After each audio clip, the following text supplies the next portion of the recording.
कुछ दिन पहले की बात है, मैंने किसी को सुना कि वो किसी से डिस्कस कर रहे थे कि मेरी वाइफ आगे पढ़ना चाहती है, मैं क्या करूं, मुझे क्या करना चाहिए, मुझे समझ नहीं आ रहा। ठीक है, हो जाता है।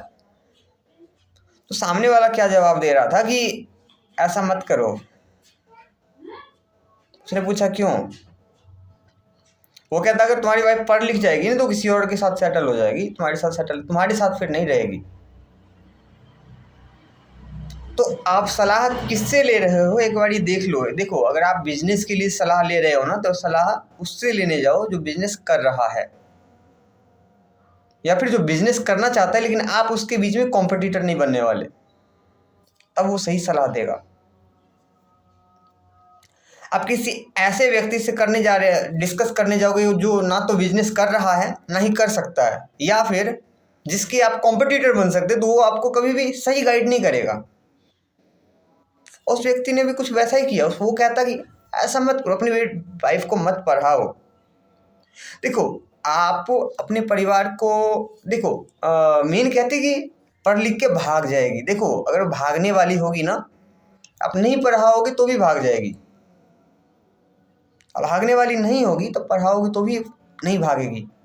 और नंबर 2, अगर आप पढ़ाओगे तो देखो, क्या CCD के मालिक का सुना है? कैफे कॉफ़ी डे के मालिक का 2020 में उन्होंने आत्महत्या कर लिया था।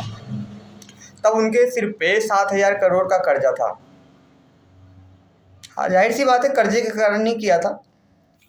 और उनकी मृत्यु के बाद उनके वाइफ ने कैफे कॉफ़ी डे का कमांड संभाला, और अगले 2 साल में यानी कि 2022 में उन्होंने 5,000 करोड़ रुपए चुका दिए थे, और बाद में 2,000 करोड़ चुका दिया। मान लीजिए उन्होंने अगर ये सोचा होता कि मेरी वाइफ पढ़ी लिखे नहीं होना चाहिए,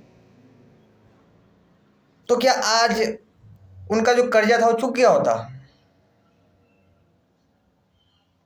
आप अपनी वाइफ को अगर एजुकेटेड करते हैं ना, तो आपकी वाइफ का ग्रोथ आपके ग्रोथ के लेवल को भी तो बढ़ाएगा। अब देखो, अगर इसमें ये नहीं है कि आप केवल पढ़े लिखे से शादी करो, जबकि अगर आप बिना पढ़े लिखे से शादी करते हो तो उसको पढ़ने के लिए मोटिवेट कर सकते हो, क्योंकि जब पढ़ेगा इंडिया तभी तो आगे बढ़ेगा इंडिया। और उसमें एक योगदान आपका भी हो जाएगा कि आपने अपने देश के एक नागरिक को एजुकेट करें। अब ये मत देखो कि आपने अपने वाइफ को पढ़ाया, बहन को पढ़ाया, या किसको पढ़ाया, रिश्तेदार को। आप ये देखो, आप अपने देश के एक नागरिक को पढ़ा रहे हो, एजुकेशन दे रहे हो।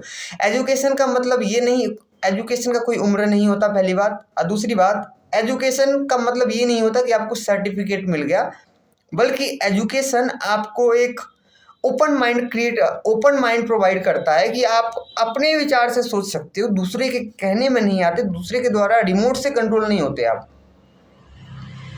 और हर माहौल को अपने अनुकूल बदलने की कैपेबिलिटी आप में आ जाता है।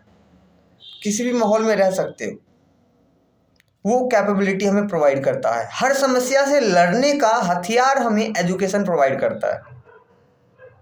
इसलिए एजुकेशन बहुत ज़रूरी है, और एजुकेशन को आपको प्रमोट करना चाहिए,